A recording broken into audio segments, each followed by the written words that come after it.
Boa noite, tudo bem? Vamos esperar um pouquinho, ver se vem mais gente.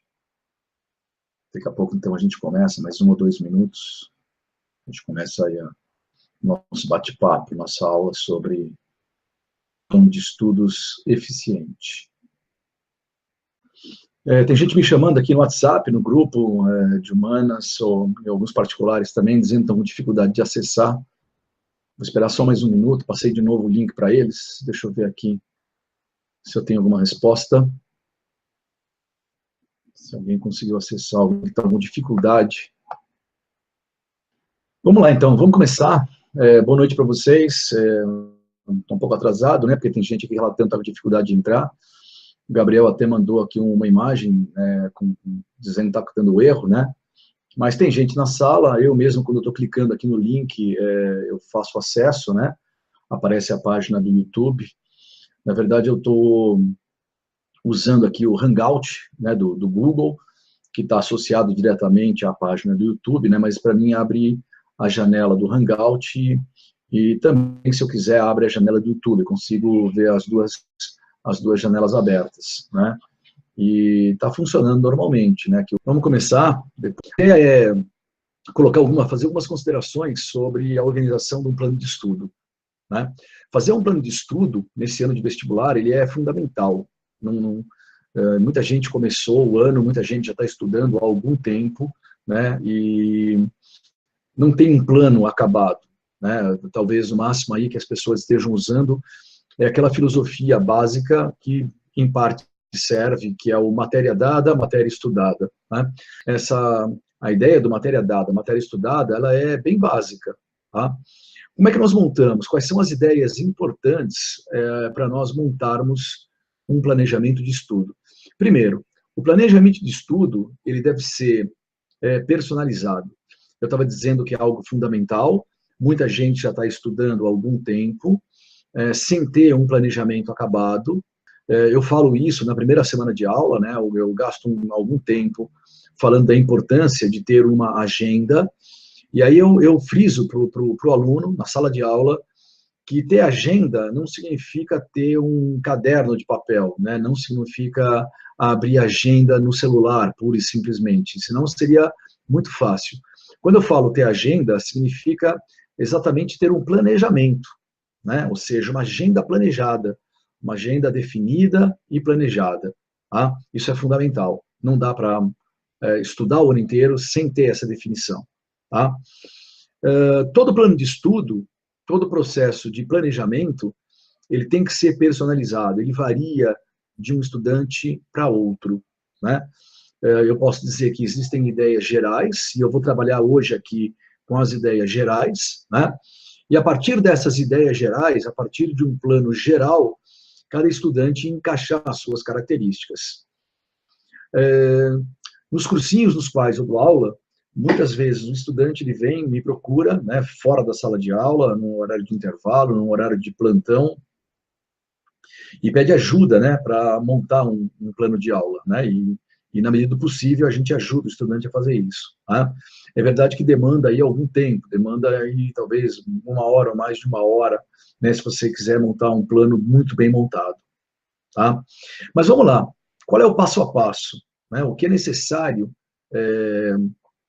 fazer para montar esse plano de estudos da forma mais eficiente? Tá? Então, não é apenas um bloco de notas, não é apenas uma agenda eletrônica, não é apenas uma agenda de papel, né, mas é uma coisa planejada. Precisa da agenda? Precisa da agenda de papel ou na agenda no celular? Precisa para você escrever, você tem que escrever, e você não pode deixar tudo isso na memória, né, na sua cabeça, não. Você tem que ter anotado, no papel, onde quer que seja, no notebook, no computador, não interessa, você tem que ter anotado, né. Mas esse não é o X da questão, esse não é o elemento decisivo. Bom, qual é a primeira coisa que um estudante tem que fazer ao organizar o seu planejamento? A primeira coisa é, qual é o curso que você deseja fazer? É verdade, muitos estudantes farão vestibulares em universidades diferentes, né? O pessoal de medicina, por exemplo, que é o curso mais concorrido no Brasil inteiro, não há a menor dúvida sobre isso, costuma prestar 8, 10 vestibulares, né? É claro que tem um custo da inscrição, né? Mas tem gente que economiza o ano inteiro para fazer uma série de inscrições de faculdades públicas, faculdades privadas, né? Independentemente, alguns pensando numa futura bolsa de estudo, não interessa, né? De qualquer maneira, muitos vestibulares eles são realizados, e os vestibulares eles têm características diferentes. Então é importante que você defina qual é a sua prioridade. Mesmo você que vai fazer um vestibular concorrido, mesmo você que fará vestibular para universidades diferentes, que têm provas diferentes, que têm perfis da prova, né, diferentes, né, é importante que você defina qual é a sua prioridade. Para alguns, a prioridade é o Enem. O Enem é a grande porta de entrada para as universidades federais, de uma maneira geral. Mas outros não, né? Tem muitos estudantes que querem, no caso aqui de São Paulo, entrar na USP, entrar na Unicamp, né? Entrar na Unesp, no interior. Tá?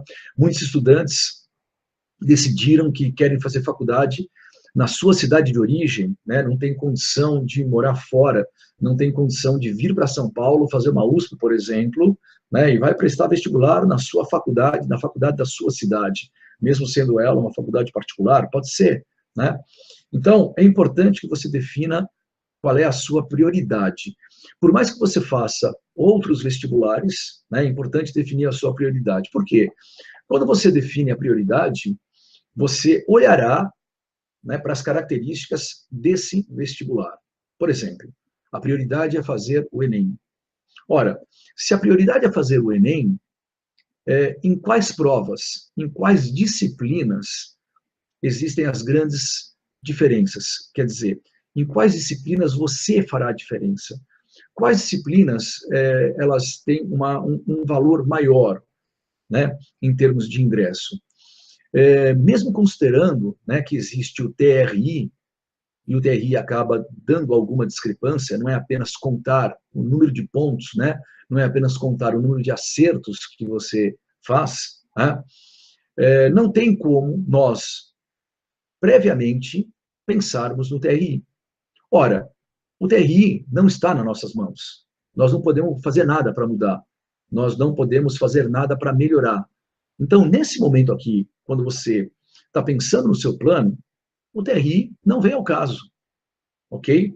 O que nós sabemos? Nós sabemos que no Enem existem, digamos assim, 4 provas que serão aplicadas em 2 dias diferentes, né? Esse ano aqui em 2 domingos subsequentes, né? Veja que interessante, na minha área existe uma prova de ciências humanas e suas tecnologias, com 45 testes, e vejam, são 45 testes, portanto, uma parte desses testes envolve um pouco mais de história, outros envolvem um pouco mais de geografia, outros filosofia, outros sociologia. Existe todo um processo de interdisciplinaridade. Mas, se eu pensasse matematicamente, eu teria aí 45 questões divididas em 4 matérias: história, geografia, sociologia e filosofia. Na última versão do Enem, no final aí de 2016, o número de questões de filosofia, inclusive, chamou um pouco a atenção, né? Existem algumas questões tipicamente de geografia, que trabalham com mapas, cartografia, etc. Mas a prova é uma prova de ciências humanas. Já uma outra prova é a prova de matemática. E matemática também tem 45 questões. Você percebeu a diferença? São 45 questões para nós dividirmos em 4 matérias, e são 45 questões só de matemática. Então, veja, mesmo considerando que eu sou professor de história, e eu acho a história importante, e eu incentivo você, o estudante, a estudar história, matemática tem um peso maior. Matemática, para o Enem, ela acaba sendo mais importante. Se sair bem na prova de matemática, né, é muito importante. Ok? Então, isso você tem que levar em consideração. A outra prova que é muito importante no Enem é a prova de redação, né?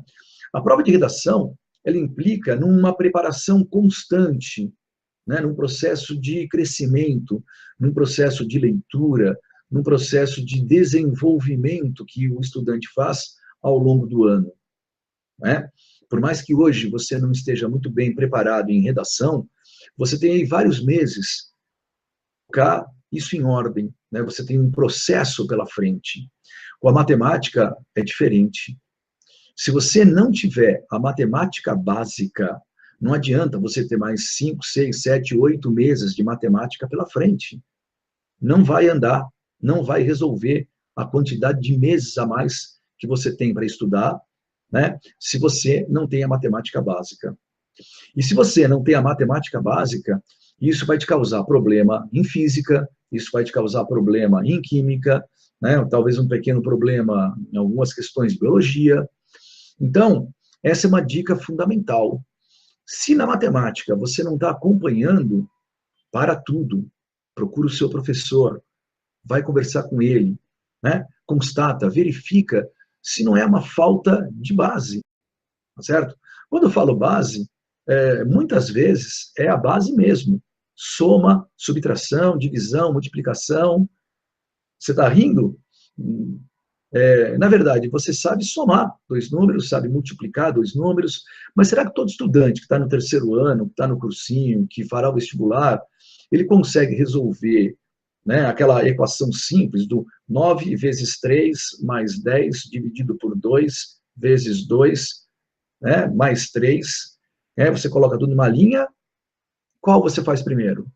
Qual é o resultado? Tem muito estudante no cursinho que não sabe, né? Potência, certo? Radiciação, né? Raiz quadrada, certo? Isso é a matemática básica. E é importante você voltar. Para tudo. Não adianta você falar, mas eu vou perder o fio da meada, eu vou perder as próximas aulas. Não faz mal, porque a tendência é você não aproveitar também das próximas aulas se você não tiver a matemática básica. Então, se você fará o Enem, né, você tem que conhecer o que é mais importante na prova do Enem, tá certo? Matemática acaba tendo um peso maior, redação acaba tendo um peso maior. Agora, vem o segundo elemento. Qual é o segundo elemento? Você tem que se conhecer, né? Quem é você enquanto estudante? Qual foi a sua trajetória? Você estudou em escola pública ou em escola particular? Você considera que o ensino médio que você fez foi um ensino médio bem feito, forte, né? Ou foi um ensino médio que você foi levando e a cada ano você estudava para passar, né? E muita gente faz isso. Na verdade, a maioria faz isso, né? Estuda para passar. Ou se vira para passar. Às vezes nem estuda para passar, né? Se vira para passar. E quando chega no terceiro ano, e quando chega no pré-vestibular, né, no cursinho, é que aí cai a ficha. Então, não adianta apenas falar, puxa vida, eu não tinha muita maturidade, é verdade, eu fiz besteira, né, ou então a minha escola era muito ruim, o meu professor A ou B era muito ruim. Não resolve mais, né? Não adianta você dizer que o problema estava na escola, e talvez você tenha razão. E não adianta você dizer que a matemática no ensino médio o professor mais faltava na aula do que ia, e talvez você tenha razão. Mas reclamar daquilo que passou não resolve, né? Você tem que olhar para si e pensar, bom, o que eu sei? Qual é a minha atual condição? Da onde eu estou partindo? Porque aquilo que eu falei agora há pouco, da matemática básica, talvez não valha para você. Você pode virar para mim e dizer, a minha melhor matéria é matemática, né? A matéria na qual eu me saio melhor é matemática. Pode ser, né? Não é o mais comum, geralmente não é o mais comum. Mas nós sabemos, tem muitos estudantes que se dão muito bem em matemática, gostam da matemática, sabem a matemática, né? Também existem estudantes que gostam da matemática, mas não sabem tanto a matemática. Então é importante você saber de onde você parte, para você perceber o que você tem que conquistar, o que você tem que evoluir, certo? Então, são duas ideias importantes, né? Qual é a prova mais importante que você fará? Eu, há 2 semanas, atendi uma aluna que quer fazer o curso de pedagogia na USP. Ela quer entrar na USP, ela é uma aluna de uma cidade do interior, próxima a São Paulo, e ela quer entrar na USP em pedagogia. E aí eu perguntei para ela, você sabe como é a prova da FUVEST? Você já viu alguma vez? Fez um simulado? Ela falou que não, né? Que ela sabia que tinha uma primeira fase e uma segunda fase. E que a segunda fase era escrita, né? A primeira fase era de múltipla escolha, na base de teste, e a segunda fase era escrita. E aí eu perguntei para ela, então, e você sabe como é que é a prova escrita? Ela falou que não. Né? Você sabe o que é o terceiro dia dessa prova escrita da FUVEST? O terceiro dia cai apenas 3 ou 4 matérias, né, que são chamadas de matérias específicas. Tá? E no caso dela, ela tem que descobrir quais são essas matérias específicas. Para o curso que ela quer, pedagogia, as 3 matérias são algumas. Para direito, são outras. Quer fazer o curso de história, as 3 matérias são outras. Né? Para entrar em medicina, são 4 matérias, elas são outras. Né? Qual é a matéria, ou quais são as matérias que caem no terceiro dia? É claro, o segundo dia aparecem questões de todas as disciplinas, né? Mas o terceiro dia, ele é específico, ok? E aí, quando você olha para o terceiro dia, que é específico, e você encontra ali as suas 3 matérias, aquelas que cairão, então, no seu exame, para aquele curso que você quer, e é diferente dos outros, né? De estudo que você tem que fazer para essas matérias. Né? Será que você demandará maior tempo para elas? Sem dúvida. Né? No caso de pedagogia, as 3 matérias são matemática, história e geografia. Então, ela tem história na primeira fase, como qualquer aluno, a primeira fase é igual para todo mundo. Né? Quando vem a segunda fase, o primeiro dia é português e redação, igual para todo mundo. No segundo dia, tem todas as matérias, igual para todo mundo. E no terceiro dia, né, essa minha aluna fará história, geografia e matemática. Então, história, ela fará questões a mais. Né? Geografia, matemática, ela fará questões a mais. Tá? E é claro que eu vi esse caso, né, porque eu sou professor de São Paulo, e essa aluna queria fazer a USP, né, eu sei mais ou menos como funciona o vestibular, não sabia de cor quais eram as 3 matérias, né, e o que eu disse para ela é, você pesquisa, eu te ajudo, né, eu já te disse, então, o que você tem que pesquisar, mas eu não vou pesquisar para você, né, você vai pesquisar, né, e eu fiz um levantamento com ela, né, eu fiz aonde você estudou, já terminou o terceiro ano, ainda está fazendo o terceiro ano, tá? E assim vai. Quantas horas por dia você tem para estudar? Eu tenho alguns alunos no cursinho pré-vestibular que fazem ainda o terceiro ano do ensino médio, no período da manhã, e fazem o cursinho no período da tarde. Ou seja, são alunos que têm 10, 11, 12 aulas, né? 6 aulas de manhã, 5 aulas à tarde. Sai do colégio, né, almoça alguma coisa, leva um lanche, leva uma marmita e vai para o cursinho. Sai do cursinho por volta de 5h30 e vai para casa, toma uma condução, né, pega um ônibus. Tá? E aí tem um período da noite para fazer o quê? Descansar, estudar. Quantas horas por dia você tem para estudar? Quantas horas no fim de semana você tem para estudar? Isso você rabisca no papel, né? Isso você rabisca na sua agenda de papel. Né? Se você se enquadra nesse exemplo, né? Na sua agenda, segunda-feira de manhã, escola, ensino médio, e terça, escola, quarta, idem, escola, e toda tarde tomada. O que ficou em branco na sua agenda? Todas as noites, sábado e domingo. Mas aí ela disse para mim, não, mas domingo eu não tenho domingo inteiro, porque domingo, né, eu tenho a minha igreja, a minha religião, então eu vou ao culto tal hora, geralmente eu gasto tanto tempo, etc. Põe na agenda. Né? Você faz academia, está treinando? Põe na agenda. Você faz um curso de inglês uma vez por semana? Põe na agenda. E qual é o período que sobrou? O período que sobrou é aquele que você vai estudar.